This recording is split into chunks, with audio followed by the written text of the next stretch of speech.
Renungan Kefas. Yesus bangkit dan ditemukan oleh orang yang mencarinya. Ayat Alkitab, Yohanes pasal 20, ayat 1 dan 11.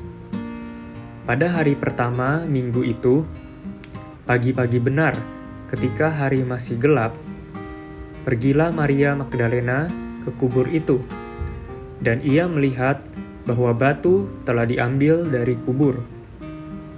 Tetapi Maria berdiri dekat kubur itu dan menangis. Sambil menangis, ia menjenguk ke dalam kubur itu. Kebangkitan Tuhan telah digenapi, namun untuk menemukannya tetap memerlukan pencarian oleh murid-muridnya. Yohanes pasal 20 menunjukkan macam orang yang bagaimana yang akan menyadari kebangkitan Tuhan, dan macam orang yang bagaimana yang kepadanya visi kebangkitan dibukakan. Maria Magdalena tidak mempunyai pengetahuan.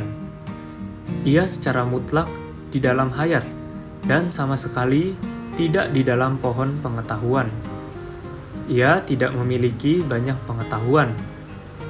Jika ditinjau secara manusiawi, datang ke kubur merupakan suatu hal yang bodoh, apalagi datang di pagi hari. Akan tetapi, dialah orang yang pertama kali menemukan fakta kebangkitan Tuhan. Catatan ini sangat menarik, karena ketika Maria pergi kepada murid-murid, hanya 2 orang yang menanggapinya dan pergi ke kubur. Mengapa murid yang lain tidak pergi? Di satu pihak, mungkin dikarenakan mereka tidak menuntut, dan di pihak lain dikarenakan mereka malas.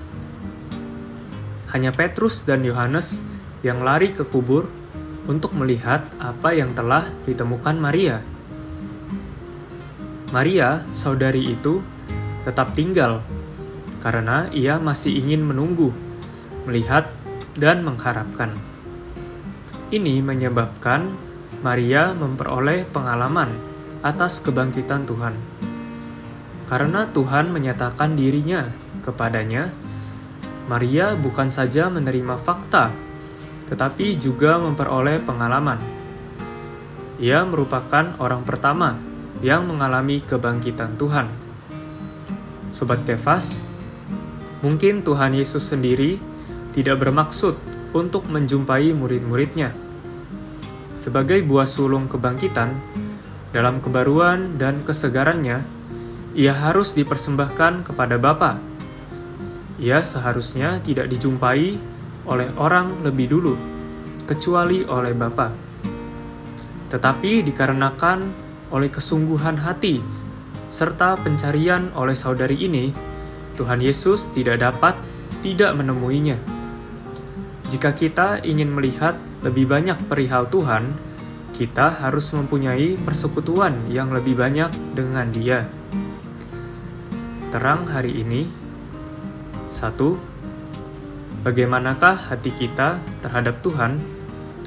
Apakah kita memiliki hati yang mencari Dia, seperti Maria? 2. Orang macam apakah yang dapat menemukan diri Tuhan? Poin doa: berdoa agar Tuhan mendapatkan hati kita yang mengasihi Dia dan mau mencari Dia, supaya kita tidak hanya tahu kebenaran yang objektif, tetapi kebenaran ini boleh menjadi pengalaman kita.